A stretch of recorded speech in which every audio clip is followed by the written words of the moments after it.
वक्फ संशोधन 2025 आखिरकार पास हो गया है, जहां पे विपक्ष बहुत से आशा करके बैठा हुआ था कि अगर ये संशोधन लाया गया तो हम किसी भी कार्यवाही को नहीं होने देंगे, हम सड़क पे आ जाएंगे और प्रदर्शन स्टार्ट कर देंगे, जिसमें उनके मुस्लिम समुदाय ऐसे बहुत से समर्थन करेंगे जो कि फ्यूचर्स में ऐसे कोई भी अमेंडमेंट बिल को पास नहीं किया जाएगा। लेकिन फिर भी बीजेपी ने अपने संगठन का समर्थन पाते हुए फाइनली इसे लोकसभा और राज्यसभा दोनों में पास कर दिया और इसे लागू भी करने वाले हैं। और सबसे बड़ी बात, बीजेपी के अलाइन मेंबर्स है जिसमें चंद्रबाबू नायडू और नीतीश कुमार ने, जो लोग कहते थे कि इनकी समर्थन नहीं मिलेगी, उन्होंने भी इसकी समर्थन किया है, फाइनली इसे पास भी कर दिया है। वक्फ संशोधन 2025 तो पास हो गए, लेकिन विपक्ष ये बहुत बड़ी आशा करके बैठे थे कि बीजेपी को लोकसभा में अकेले ऐसी बहुमत नहीं है, उन्हें इस बिल को पास करवाने के लिए बेसिकली चंद्रबाबू नायडू और नीतीश कुमार का बहुत ज्यादा समर्थन करना मिलेगा। अगर वो दोनों इसमें समर्थन नहीं करते हैं, ये संशोधन कभी भी पास नहीं हो पाएगी। लेकिन बीजेपी ने इस वक्फ बोर्ड के संशोधन में कुछ ऐसे ही बदलाव किए जो कि मुस्लिम समुदाय के लिए बहुत ही ज्यादा बेनिफिट होने वाले, जिस कारण से ये लोकसभा और राज्यसभा दोनों में पास हो गया है। जैसे कि आपको पता है कि 2024 के इलेक्शन में बीजेपी को ओनली फॉर 240 सीटें आई थी और उनके समर्थन में एज चंद्रबाबू नायडू और नीतीश कुमार से मिलकर उन्होंने गठबंधन की सरकार बनाई थी। ऐसे में बहुत बड़ा मुद्दा उठती है कि क्या चंद्रबाबू नायडू और नीतीश कुमार, जिनके पास मुस्लिम का बहुत ही अच्छा वोटिंग परसेंटेज है,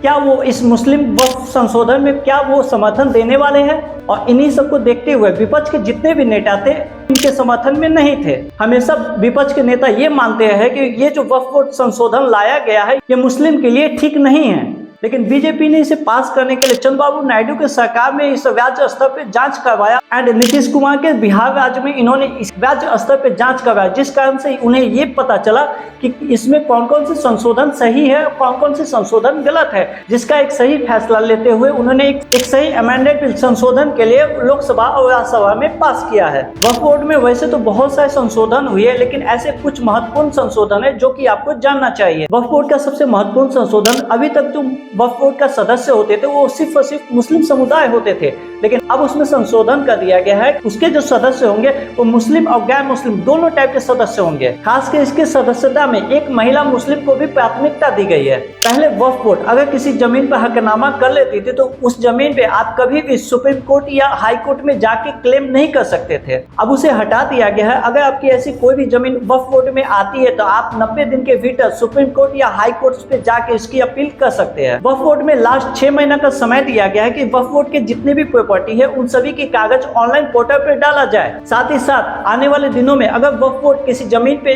क्लेम करती है तो उसके लिए उसे पूरी कागज को शो करना पड़ेगा, दिखाना पड़ेगा कि ये जमीन उन्हीं के नाम पे है। ये जो संशोधन लागू होगी 2025 के पहले वाले जमीन पे नहीं होगी, लेकिन हाँ 2025 के बाद कोई भी जमीन पे वक्फ बोर्ड अपना हकनामा दिखाती है उन्हें प्रॉपर ढंग से पेपर को शो करना पड़ेगा। वक्फ बोर्ड को अभी तक शिया और सुन्नी के अलावा छोटे लेवल के मुस्लिम को इसमें हकदार नहीं मिलते थे सदस्य बनने में, लेकिन इस बार के अमेंडमेंट में उन्हें साफ हक दिया गया है कि इस बार के सदस्य में उनकी भी भागीदारी होगी। वक्फ बोर्ड में एक और नियम अपडेट किया गया है कि अगर कोई गैर मुस्लिम 5 साल जब तक इस्लाम को ग्रहण नहीं किया हुआ होता है वो कभी भी वक्फ बोर्ड को अपना दान नहीं दे पाएंगे। तो ये वक्फ बोर्ड के कुछ महत्वपूर्ण संशोधन की गई है जो कि मुस्लिम के लिए इन दिनों बहुत ही ज्यादा फायदेमंद होने वाली है। और इन सभी को पास करने के लिए बीजेपी को बहुत ही कठिनाई से गुजरना पड़ा है, लेकिन फाइनली उन्होंने अपने समर्थन के माध्यम से इसे पास भी कर दिया है। इन सभी के बीच मुस्लिम समुदाय 2 भागों में बंट चुके थे, कुछ लोग इसे समर्थन भी करते हैं, कुछ लोग इसे समर्थन नहीं करते थे। लेकिन इन सभी के बीच में सबसे बड़ी बात आती है कि विपक्ष के जो बड़े नेता है मिस्टर राहुल गांधी, वो इन दिनों संसद में दिखाई ही नहीं दे रहे हैं और ना ही वो इस पे कोई चर्चा करना चाहते हैं। तो फाइनली ये रहा